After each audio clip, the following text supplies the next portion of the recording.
Hi, today we're going to talk about and learn how to make a decoction. A decoction is a form of making tea with roots, bark, seeds, or berries, anything that has a hard coating. And so it's going to be different than just infusing the tea leaves and flowers like we would normally just pour hot water and cover, infusing the plant material. With this, we got to do a little more work. But before we get started, I like to always set up my kitchen. If I have the time, I really love to clean my kitchen and create what I like to refer to as a sacred space. Now, this is just for your own home practice. I encourage you to have a home practice where you are making simple plant preparations for yourself, for your family, where you're bringing the practice of trying and nourishing yourself and your family with these whole plant remedies, because then you'll be more confident in the classroom, and then you'll be able to also have your own sense of inner knowing and wisdom, because you are already practicing this. And the plants will impart a lot more. It's meant to be an experiential process. So I'm excited for you on this journey. So first, I like to do, I love to at least plan a little time here and there where I can be alone to do this, because it does feel really nourishing and fills my soul. I happen to have about 20 minutes. So first I'm going to do is light a candle. And I always try to just set an intention quietly in my heart.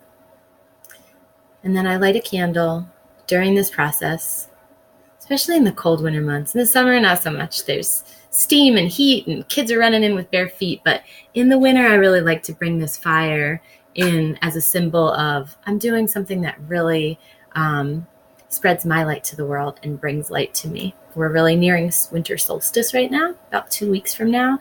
And so the kitchen is a place that I'm finding myself more and more and more in the dark hours. And even lighting a candle sometimes when I'm making dinner is a really helpful way to remember that this is my sacred time. So I'm going to put this back out of the way.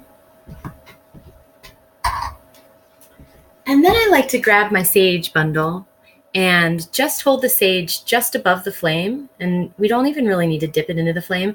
And the sage will start to smoke. And sage smoke is a cleansing medicine for the room. It just cleanses the room. It gets rid of any energy that was there and establishes a clear space for us to do our work right now. So I'm going to bring some sage smoke into the room.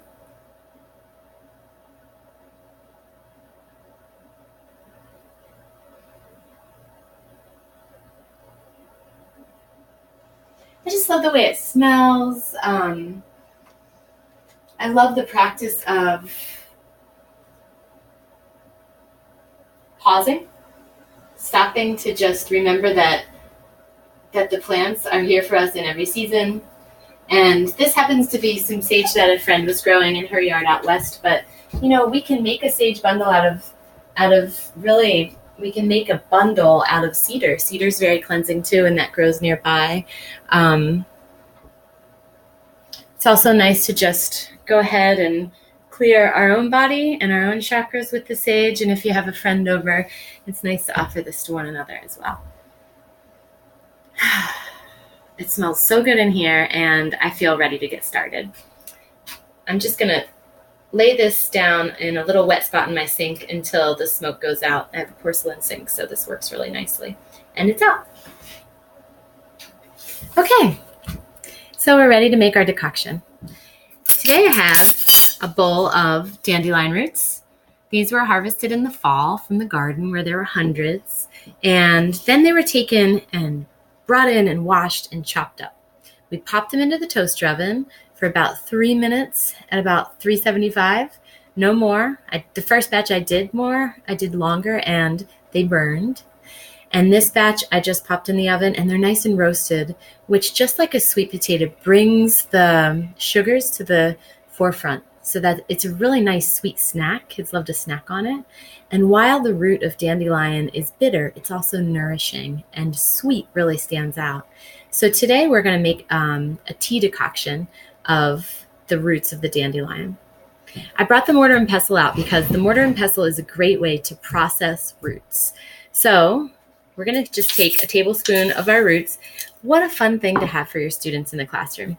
And we're going to put it, and we're going to just press and grind and use our body to process the roots, okay? Right? So we're using our body to process these roots before we put it into our body.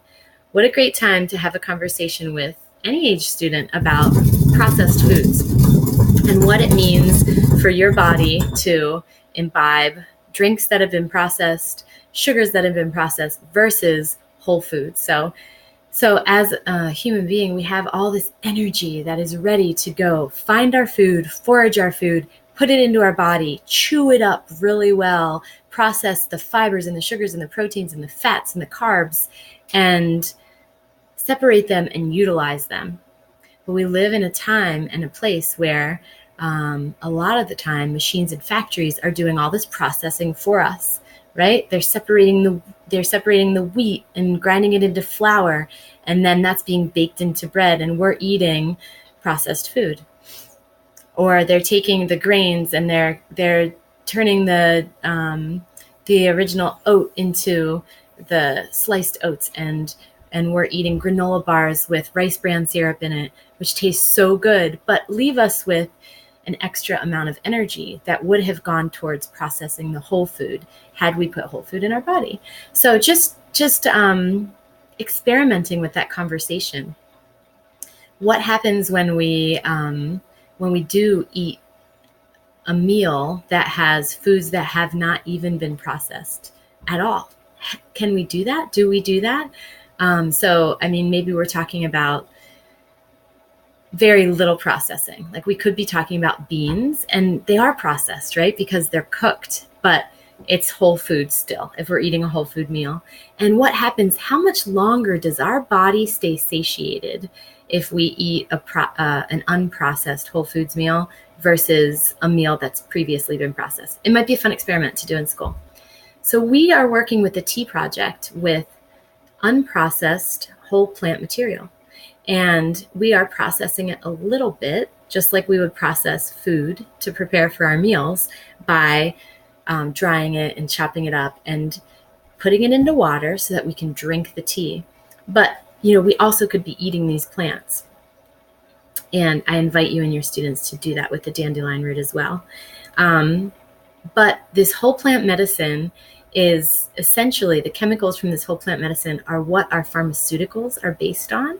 But pharmaceutical research in the industry finds a chemical that seems to be the most potent in many whole plant medicines. And so they will then imitate that chemical in the lab and make, for instance, an antidepressant out of that one hyped up, souped up chemical. So then we have this very strong, potent, important chemical that is mimicking serotonin in our body. But with the whole plant concoction, what we recognize is happening is that in addition to that one plant, there's 40 other, in addition to that one chemical, there's 40 other chemicals that are supporting these processes that happen in the body.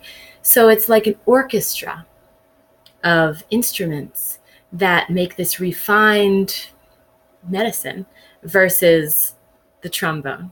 So not the best analogy ever, but what I'm saying is the whole plant medicine may take longer to take effect, but it will then and therefore be toning our body and healing our body instead of just addressing a symptom. So now we have, essentially what I have here is still a lot of ground up roots with a little bit of powder in there. And you and your students could continue going until you just had powder if you want. This is wonderful. This is the body processing the plant material. So let's start here. It's super fun. Can you create a mortar and pestle that's life-size where you're standing like, like I've seen women in photos in different places in Africa, standing with their mortar and pestle and pressing and moving it, standing up. And, they've got they've got a container that's this big that they have made from clay or wood. So that would be a fun springtime project. So in order to make a medicinal decoction, we want to learn how to do that. It's not necessary that you make a medicinal decoction in the classroom. In fact, sometimes it's really nice for the students if we make a very light, a very sort of watered down tasting tea for the first flavor. But just so you know for your own practice, the way that we make a medicinal tea, and this would be where we're drinking 1 quart of tea a day for whatever our ailment is. So roasted dandelion root is going to be great for the liver. So if we have any ailments of the skin, or if we have anger, we would want to be drinking roasted dandelion root tea every single day. It doesn't have to be roasted, it's just dandelion root tea. 1 quart, and into that quart we put 3 tablespoons of dried plant material. So here's what it looks like. My first tablespoon is in here, and I'm going to put 1, 2, 3, also known as 1 ounce, if it were fluid. And then I'm going to pour about 1.5 quarts of water over top of the dried plant material, because when I decoct it, it's going to really be giving off a lot of steam, and it's going to be losing a lot of its water content to the air, which is really nice in the winter to create a moist environment. And so I'm just going to pour 1.5 quarts of water into here and then put it on the stove. So this is my little cooking show. I've already done this once and I forgot to press record, so pretend that I'm pouring this all right into there. Okay. Then what happens is this. We've got our already prepared decoction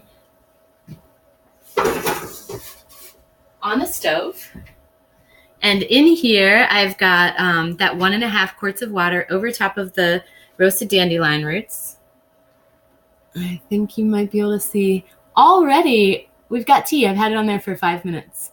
And so I'm going to essentially just decoct this for a while. You can have a lid on it, that's fine. Or you don't have to have a lid on it. It smells so sweet and wonderful. Slight hints of coffee, but don't expect it to be exactly like coffee. And then when I'm finished, what I can do is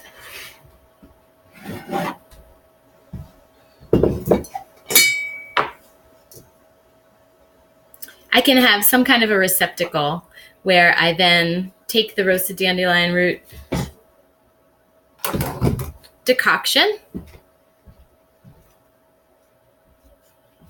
When it's finished after 20 minutes, and I pour through a strainer into my teapot or other receptacle, whatever it might be, so that I strain out the plant material. And in the teapot, I then have my dandelion root tea. So that, my friends, is how we make a decoction with roots, seeds, bark, and berries. 20 minutes of simmering. Woo, a little too much. 1.5 quarts of water into 3 tablespoons of plant material. And from there, we have a nice cup of tea.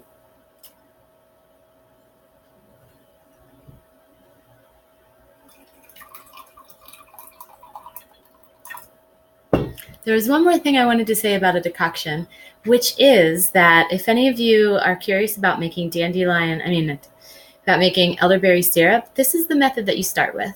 So you make a decoction, and we can get into recipes later. You make a decoction of elderberries with water, and you reduce and reduce until it's about half of what it was. So more so than you would with tea.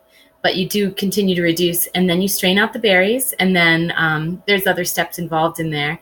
But finally, you would take the decoction, and you would match it with an equal part of raw honey when the tea water is warm enough to melt the honey, but not too hot that it's going to kill all of the beneficial goodies inside of the raw honey.